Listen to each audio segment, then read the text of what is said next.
ವಾಲ್ಮೀಕಿ ನಿಗಮದ ಬ್ರಹ್ಮಾಂಡ ಭ್ರಷ್ಟಾಚಾರ ವಿಚಾರ ರಿಪಬ್ಲಿಕ್ ಕನ್ನಡವೇ ಬ್ರೇಕ್ ಮಾಡಿದ ಸುದ್ದಿ. ರಿಪಬ್ಲಿಕ್ ಕನ್ನಡದ ನಿರಂತರ ವರದಿಯಿಂದಾಗಿ ಮಿನಿಸ್ಟರ್ ನಾಗೇಂದ್ರ ರಾಜೀನಾಮೆ ನೀಡುವ ಹಂತಕ್ಕೆ ತೆಗೆದುಕೊಂಡು ಹೋದ ಸುದ್ದಿ.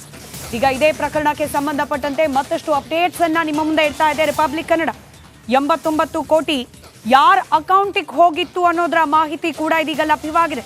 ಎಷ್ಟು ಅಕೌಂಟ್ಗಳಿಗೆ ಹಣ ಟ್ರಾನ್ಸ್ಫರ್ ಆಗಿದೆ ಇದೆಲ್ಲದರ ಮಾಹಿತಿಯನ್ನ ರಿಪಬ್ಲಿಕ್ ಕನ್ನಡ ಎಕ್ಸ್ಕ್ಲೂಸಿವ್ ಆಗಿ ಆಕ್ಸೆಸ್ ಮಾಡಿದೆ. ಇದೇ ಹಣ ದುರುಪಯೋಗ ಆಗ್ತಿದೆ ಅಂತ ಹೇಳಿ ಶಿವಮೊಗ್ಗದ ಈ ವಾಲ್ಮೀಕಿ ಅಭಿವೃದ್ಧಿ ನಿಗಮದ ನೌಕರ ಶಿವಮೊಗ್ಗದಲ್ಲಿ ತನ್ನ ನಿವಾಸದಲ್ಲಿ ಆತ್ಮಹತ್ಯೆಗೆ ಶರಣಾಗಿದ್ರು ಚಂದ್ರಶೇಖರ್. ಅದಾದ ನಂತರದಲ್ಲಿ ಈ ಪ್ರಕರಣದ ಇಂಚಿಂಚು ಮಾಹಿತಿಯನ್ನ ಕೆದಕಿ ಜನರ ಮುಂದಿಟ್ಟಿದ್ದು ರಿಪಬ್ಲಿಕ್ ಕನ್ನಡ. ಇದೇ ವಿಚಾರಕ್ಕೆ ಸಂಬಂಧಪಟ್ಟಂತೆ ಮಿನಿಸ್ಟರ್ ಬಿ ನಾಗೇಂದ್ರ ಕೂಡ ರಾಜೀನಾಮೆಯನ್ನ ನೀಡಿದ್ರು. ಆದ್ರೆ ಇದರ ಫಾಲೋ ಅಪ್ ಅಲ್ಲಿಗೆ ನಿಂತಿಲ್ಲ. ಬರೋಬ್ಬರಿ 700 ಅಕೌಂಟ್ಗಳಿಗೆ ಹಣ ವರ್ಗಾವಣೆ ಆಗಿದೆ. ಆರೋಪಿಗಳಿಗೆ ಪರಿಚಯಸ್ಥರ ಅಕೌಂಟ್ಗಳಿಗೂ ಕೂಡ ದುಡ್ಡು ಹೋಗಿದೆ. ನಿಗಮದಿಂದ ನೇರ ನಕಲಿ ಅಕೌಂಟ್ಗೂ ಕೂಡ ಹಣವನ್ನ ವರ್ಗಾವಣೆ ಮಾಡಲಾಗಿದೆ. 700 ಅಕೌಂಟ್ಗಳಿಗೆ ಹಣ ಟ್ರಾನ್ಸ್ಫರ್ ಆಗಿದೆ. ಪ್ರತಿ ಅಕೌಂಟ್ಗೂ ಕೂಡ ಅಂದಾಜು 10 ಲಕ್ಷದಷ್ಟು ಹಣವನ್ನ ವರ್ಗಾವಣೆ ಮಾಡಿರೋದ್ರ ದಾಖಲೆಗಳು ಕೂಡ ಇದೀಗ ಲಭ್ಯವಾಗ್ತಾ ಇದೆ. ದನ ಕಾಯೋನು ಕುರಿ ಮೇಸೋನ್ಗೂ ಕೂಡ ಹಣವನ್ನ ಟ್ರಾನ್ಸ್ಫರ್ ಮಾಡಿದ್ದಾರೆ. ದುರಂತ ನೋಡಿ. ಅದಾದ ನಂತರ ಅಕೌಂಟ್ ಮಾಲೀಕರಿಂದ ಹಣವನ್ನ ಸಂಗ್ರಹ ಮಾಡಲಾಗಿದೆ. ವಾಲ್ಮೀಕಿ ನಿಗಮದಿಂದ ನಕಲಿ ಖಾತೆಗಳಿಗೆ, ಅಲ್ಲಿಂದ ಕುರಿ ಕಾಯೋರು ದನ ಕಾಯೋರ ಅಕೌಂಟ್ಗಳಿಗೆ, ಅಲ್ಲಿಂದ ಯಾರು ಈ ಅವ್ಯವಹಾರದಲ್ಲಿ ಇನ್ವಾಲ್ವ್ ಆಗಿದ್ದಾರೆ ಅವರು ಈ ಹಣವನ್ನ ಸಂಗ್ರಹ ಮಾಡಿರೋದು.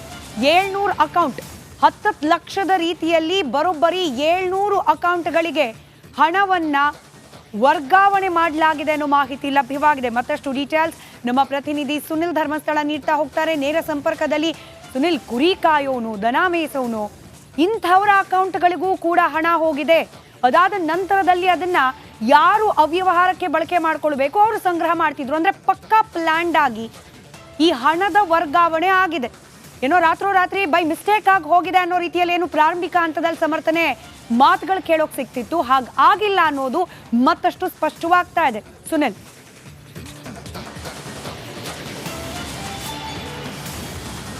ಎಸ್ ಸ್ಮಿತಾ, ವಾಲ್ಮೀಕಿ ನಿಗಮದ ಹಗರಣಕ್ಕೆ ಸಂಬಂಧಪಟ್ಟಂತೆ SIT ತನಿಖೆ ವೇಳೆ ಒಂದೊಂದೇ ವಿಚಾರಗಳು ಹೊರಗಡೆ ಬರ್ತಾ ಇರುವುದು. ಅದರಲ್ಲೂ ಕೂಡ ಈಗ ತನಿಖೆ ವೇಳೆ ಸಿಕ್ಕಿರುವಂಥ ಮಾಹಿತಿ ನಿಜಕ್ಕೂ ಕೂಡ ಶಾಕ್ ಆಗ್ತಿದ್ದಾವೆ. ಎಷ್ಟರ ಮಟ್ಟಿಗೆ ಪ್ಲ್ಯಾನ್ಡ್ ಆಗಿ ಒಂದು ಹಣ ವರ್ಗಾವಣೆಯನ್ನು ಮಾಡಿಕೊಳ್ಳಲಾಗಿದೆ ಅನ್ನುವಂಥದ್ದು.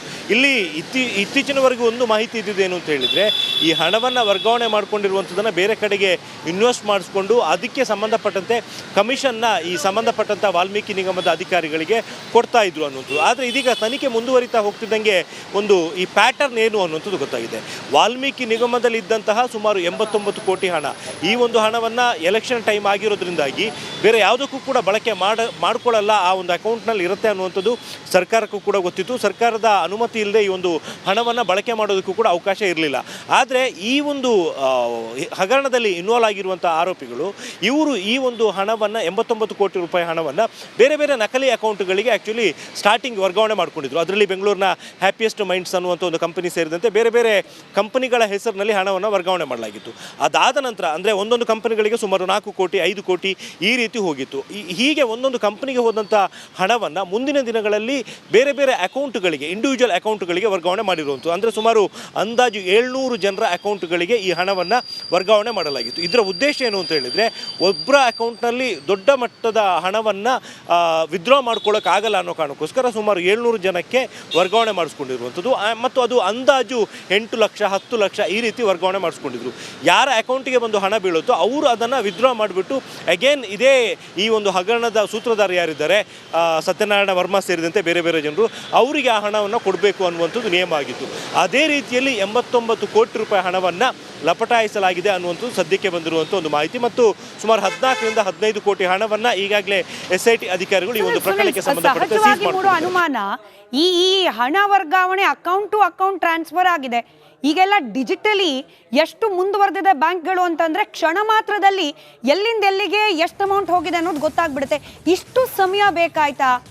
ಹೀಗೆ ಕಂಡವರ ಅಕೌಂಟ್ಗಳಿಗೆ 700 ಅಕೌಂಟ್ಗಳಿಗೆ ಹಣ ವರ್ಗಾವಣೆ ಆಗಿದೆ. ಯಾರವರು, ಅವ್ರಿಗೂ ಈ ನಿಗಮದ ಹಣಕ್ಕೂ ಲಿಂಕ್ ಇದೆ, ಅದನ್ನು ಕಂಡುಹಿಡಿಯಕ್ಕೆ ಇಷ್ಟು ಡಿಲೇ ಆಗಿರೋದ್ರ ಹಿಂದೆ ಕೂಡ ಪೊಲಿಟಿಕಲ್ ಪ್ರೆಷರ್ ಏನಾದರೂ ಇರಬಹುದಾ ಅಂತ ಹೇಳಿ.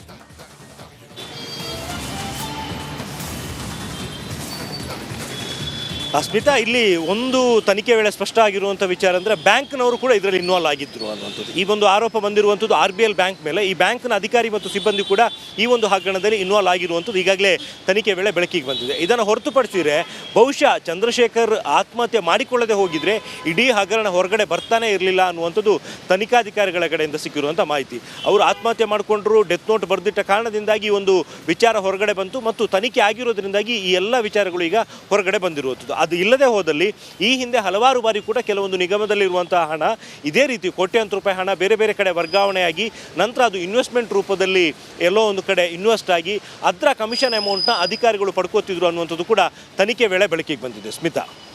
ರೈಟ್, ಧನ್ಯವಾದ ಸುನಿಲ್ ಮಾಹಿತಿಗಾಗಿ.